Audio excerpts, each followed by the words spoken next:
So today we're going to cover Facebook content and basically how to optimize your content for it to work better on the platform. Sorry, I'm adding Marcus. So kind of the bummer about Facebook business pages is Facebook set them up so they offer a lot of features that are really beneficial, but it's much harder to reach people organically. So if you want to be reaching people on your page, frequently you have to pay for that. Or, as I wrote here, Facebook prioritizes meaningful content. So they're trying to put content at the top of your timeline that they think you'll be interested in. And most of the time, this is going to come from your family and friends and personal profiles. It's not going to come from business pages, but it can. So when you're thinking of your Facebook content and coming up with it, it's important to come up with things that Facebook itself is going to prioritize as meaningful. So something real people will be interested in. Okay. So I thought we could go through 3 different types of content for Facebook. So the first one we're going to talk about is video. So the video is important because it gets more engagement than any other type of post on Facebook. As you can see, 59% more engagement. Hold on, Claire's joining me. Hi, Claire. So people actually spend a lot of time on Facebook watching videos. You wouldn't think so because, you know, it's more time consuming than just reading a post or looking at a photo, but people actually engage with videos a lot more. So when you're planning your strategy, really think about incorporating, you know, maybe 60–70% of your content as video. They do boost native videos in their algorithm more. So native video is something that you upload directly to the Facebook platform. It's not shared from a link, like you're not sharing it from YouTube or Vimeo. You're uploading it directly onto Facebook and posting it there, and they will boost that up more for people to see.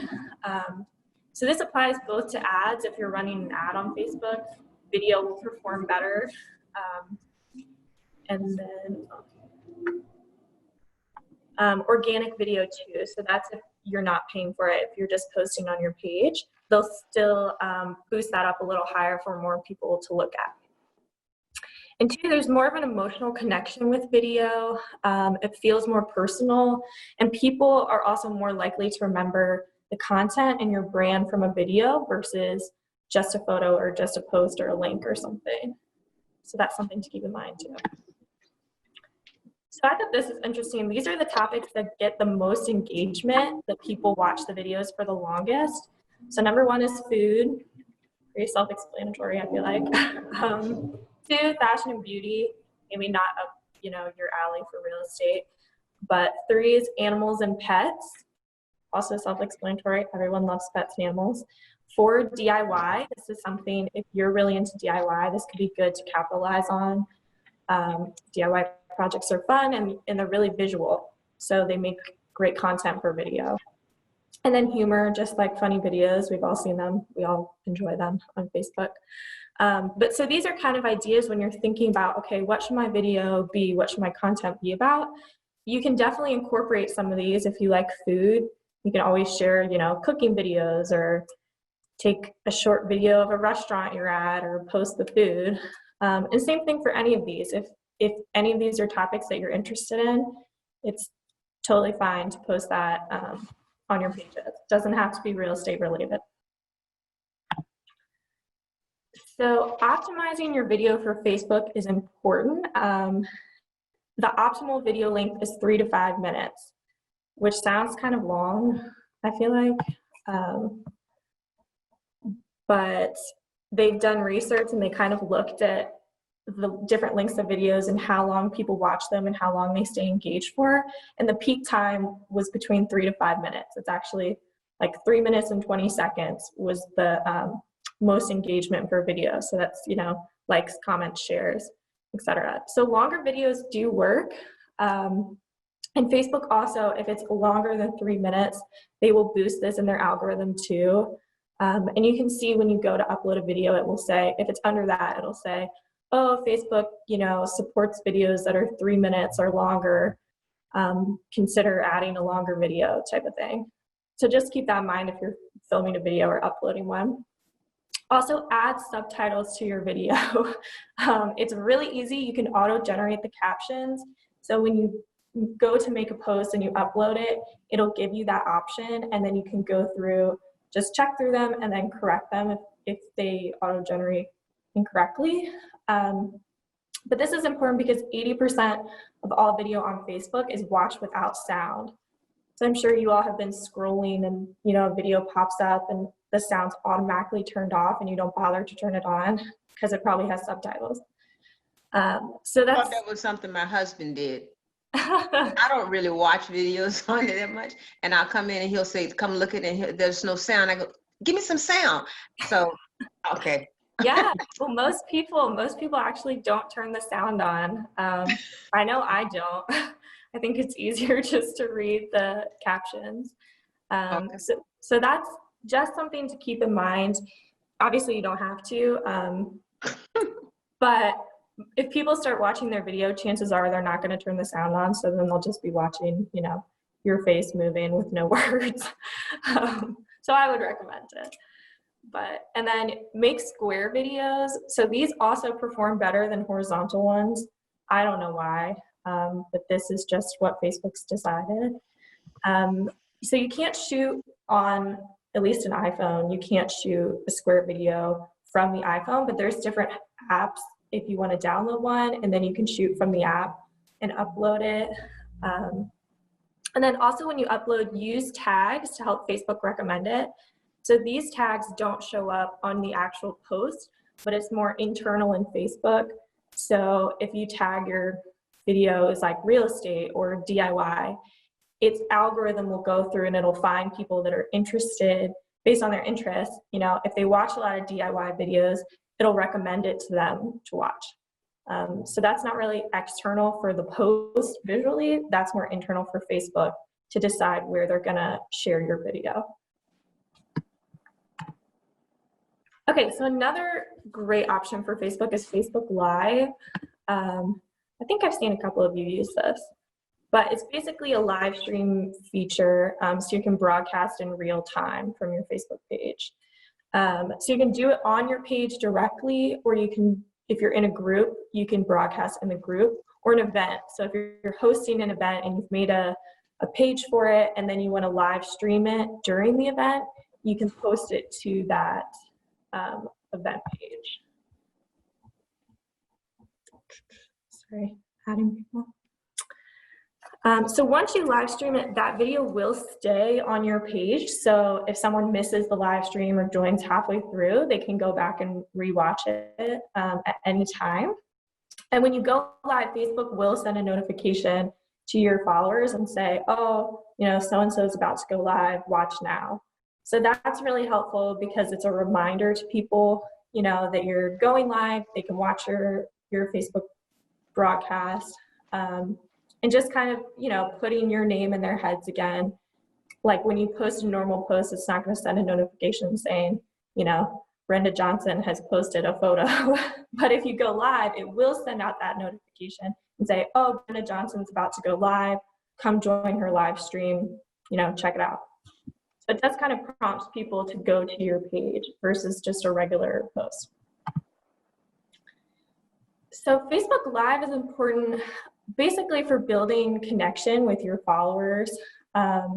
It's a lot more personal than just posting, a photo or a pre-filmed video or something. It's really face-to-face. It's happening in real time. It feels authentic. And people really enjoy that. People respond really well to live videos. It does rank higher in Facebook's algorithms, which is, as you'll see, a theme that we're building on. It's really important. And so if you are live, Facebook will continuously, push that to the top of people's news feeds and get them to try to watch, get them to join your live stream. And I said you can answer questions in real time. So this goes back to that building relationships. It's all about having a conversation with your followers and your audience. So say you're, doing a open house, a virtual open house, people can be watching and commenting questions that you can answer in real time. So someone says, oh, what about, I don't know, the square footage in this room? You can answer that right there. They don't have to text you or call you or send you an email. So it feels, it feels more authentic. It feels like a dialogue happening. And here's some tips. Definitely try to plan your live stream ahead of time and figure out kind of what you want to get out of it, what you're trying to achieve. I'd say this is important for any type of social media content, but definitely for live streams too, because once you're live, like, you need to have a plan. Otherwise, it can get kind of awkward. And do a quick practice before. There's nothing wrong with practicing ahead of time, figuring out what you want to say, maybe a beginning, middle, end, just kind of a route you want to take so you don't get, stuck or lost with where you want to go. And just remember, it doesn't have to be perfect. It is live, and people are not expecting perfect content. So they're very forgiving of mistakes, and it makes, it's more authentic, it's more genuine, because we're not perfect in real life either. Yes, I see Claire has raised a hand. I was wondering about the premiere videos. Okay, I actually haven't used premiere videos yet. Because then I saw that you could be live and people could ask questions, but you could so you're live, so you can still answer things, but you're pre-recorded the video, which just seems like it would be a good option. I tried to do it once, but I think the problem I had was, like you said, and I just maybe didn't know this, but you said that you can't take videos with Facebook with an iPhone that are square. Yes, I tried to do it and it would not upload, so I gave up. Oh, okay. Yeah, I know they're pretty I think picky about how where their uploads come from. I haven't tried to do the square one yet. I did compile a list of apps that have that square feature that in theory will work with Facebook, but I'll try it out and I'll let you know. That'd be great. Thank you. Is. Yeah, let me jot that down. Okay, square videos. Yes, so if you see people commenting, oh, that should say or engaging, while you're streaming, give them a shout out, say oh, so-and-so, thanks for joining, or, agree with their comment or mention them somehow. People like to be, appreciated that they're watching, and I don't know, people really like that. And then include a call to action at the end. This kind of goes back to having that goal that you want to achieve. So if you're doing a virtual open house, what's the call to action? Is it, call me and we'll discuss it, or there should be some type of call to action, trying to keep your followers engaged after the video has ended. And then I said, make sure you have good audio. I've been over this a couple of times. Just make sure, the place is relatively quiet, you have clear sounds, because people, again, they'll forgive bad audio, but they will not forgive, they'll forgive bad video, but not bad audio, because they need to hear what's going on. And live streams too, sometimes when you're watching them, the Wi-Fi goes out or it gets, a little blurry. So that's why it's important too that people can hear you and hear what you're saying, so they know what's going on, even if the video freezes, which does happen. And then here's some ideas that I came up with, which I'm sure many of you have done. Home walkthroughs, ask people for questions about the property. What are they interested in? What do they want to know? Behind the scenes work, so kind of anything that you're doing in your day-to-day life, kind of in the buying, selling process, what does that actually look like? So if you're staging a house, what are the steps that you're taking? Just kind of, let people see what's actually happening and going on, other than just that, closing photo, because it's just people are interested. It's like Q&A with another agent. So this is good, and especially if it's a hometown agent, this is social media for both of you, but just maybe common questions that people have when they're looking to buy or sell a home. You could also do it with the other people that are involved in the process. So an inspector or the attorney or just anyone that might be able to answer some questions that people may have. I think that would be, helpful and informational. Market updates. I know a lot of people do this already, talking about the market. Where's it at? DIYs, home related or not. Doesn't have to be real estate DIY. Anything fun. People love before and afters, so that's cool too. And then cooking, if you like to cook, go ahead and do that live, maybe share a recipe. That's something that's a little more personal and kind of shows some personality. And then the last one is Facebook stories. I'm not sure how many of you are familiar with stories. It's basically you share a video, photo, or animation, and it disappears in 24 hours. And I think on Facebook, when someone views it, they can't go back and review it, but maybe they've changed that.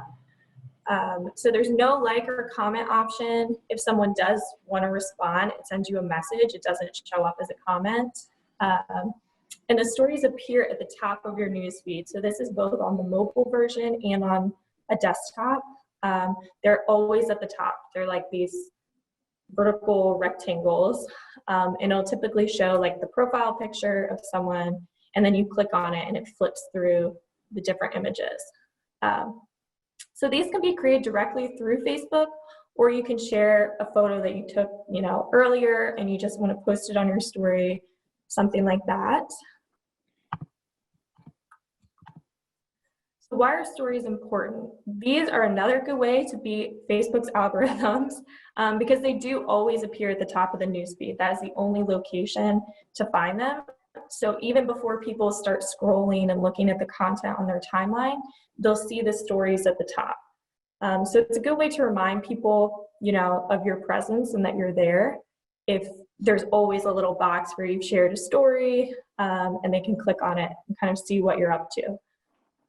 Since they do disappear after 24 hours, there's kind of this sense of urgency attached to them. So if you don't watch it, you're going to miss whatever was on it. And these two are kind of, I'd say stories are more like in real time.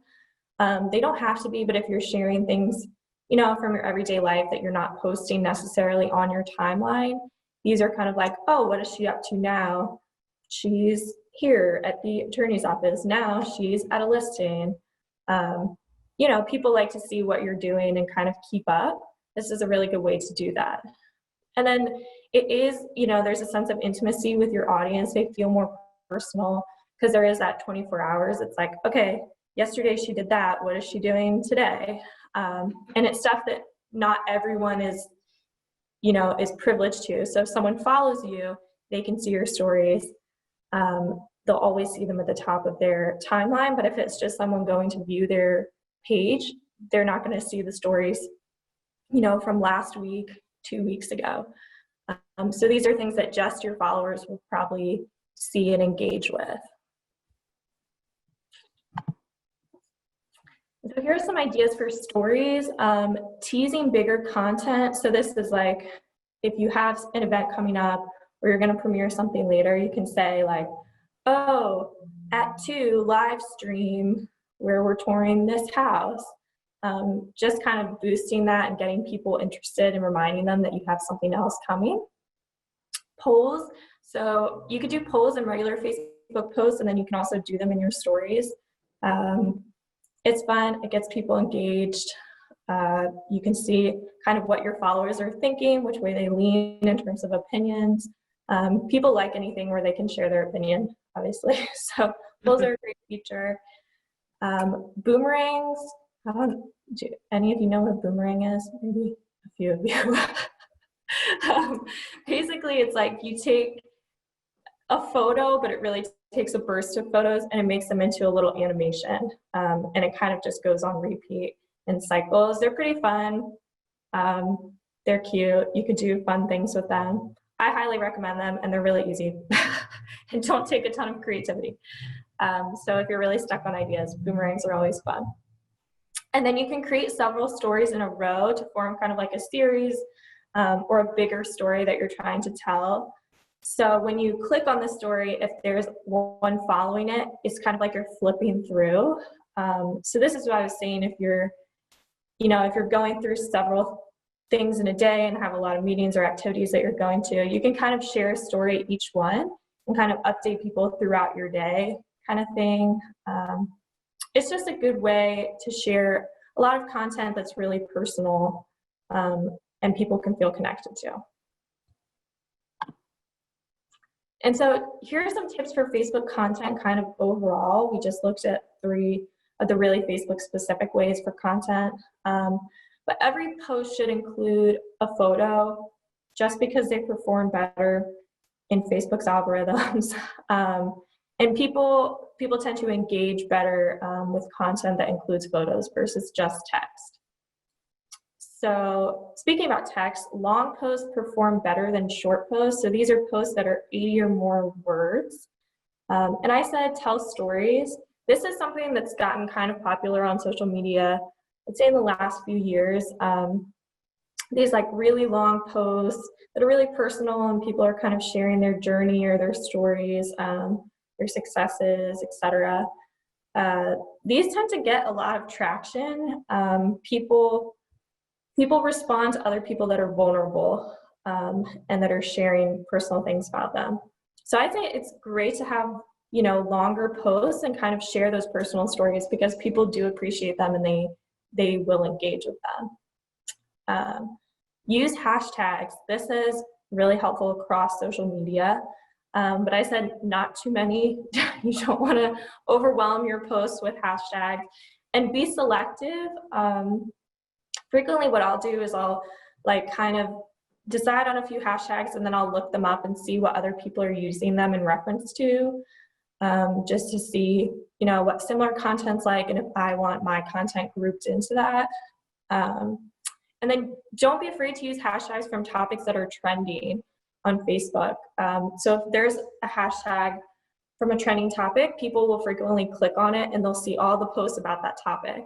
And so if it's something that people are already talking about, this is a great time to jump in on that conversation and kind of share content related to that too. And then tag people and pages whenever possible. When it makes sense, don't just tag random people, obviously. But if you're talking about business or you had a great lunch from somewhere, don't be afraid to share that and tag them, because that will be picked up on their Facebook page. They might share your post.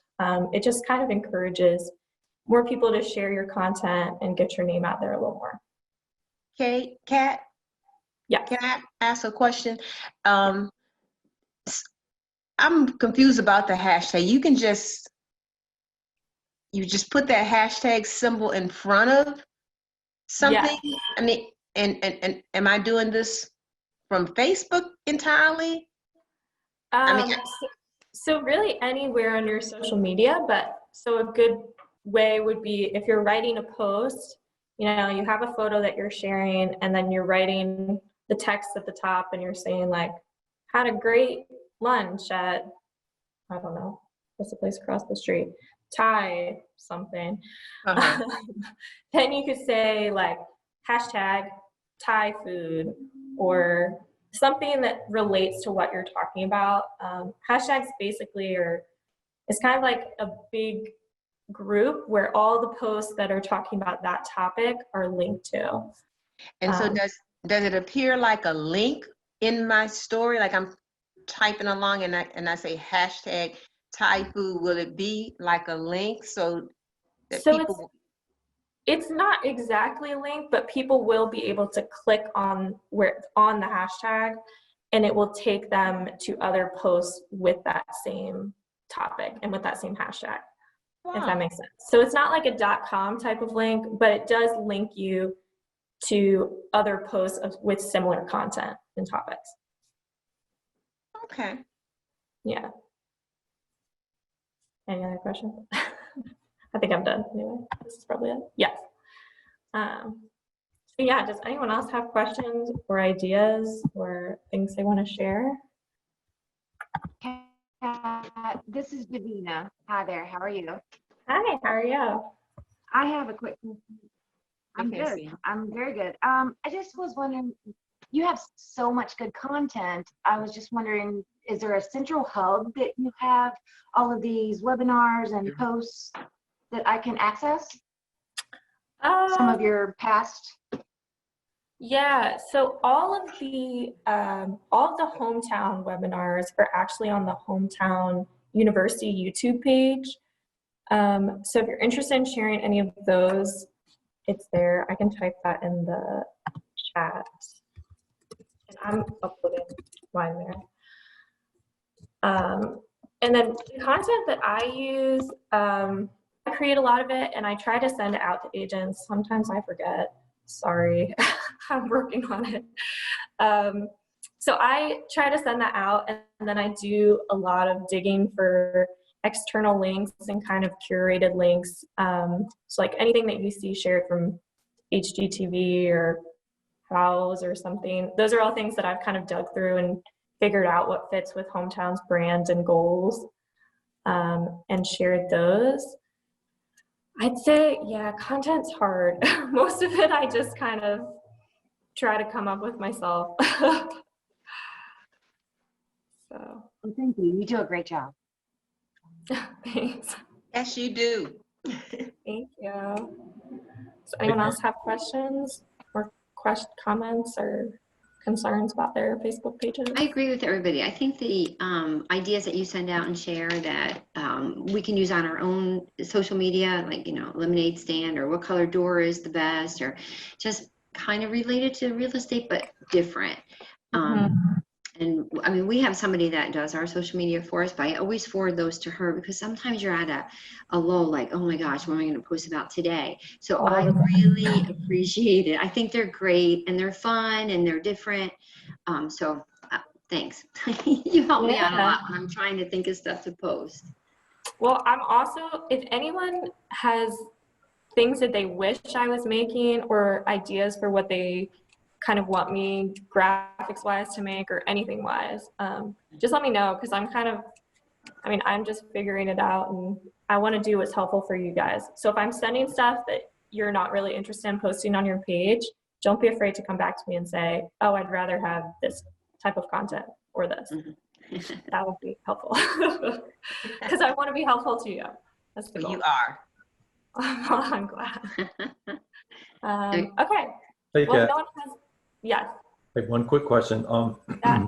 I haven't done any of the videos on Facebook or stories. So if I wanted to do, I'd feel more comfortable doing a video first, and then of course proofing it, and then how do I post it from my phone? Yeah, so you can actually just go as if you were creating a normal post on Facebook, and there should be a video option. You said on your phone, right? Correct. Yes. Okay, let me pull it up and see. Yes, so if you just go and Go to my page. So just if you open, do you have it on an app or are you using it on a browser? I am using it on an app. Okay, so when you pull up the app, you see at the top it says "What's on your mind," and it has like live, photo, check-in. So if you just click on "What's on your mind," it should pop up with a create post option, and you can see it'll say photo/video, tag friends, GIF, feeling activity. Do you see all those? Yes, I do. Okay, so you should be able to add it just where it says photo video, and mine links to my camera roll. You'll probably have to give it access to your camera roll too, but you can upload it right from there.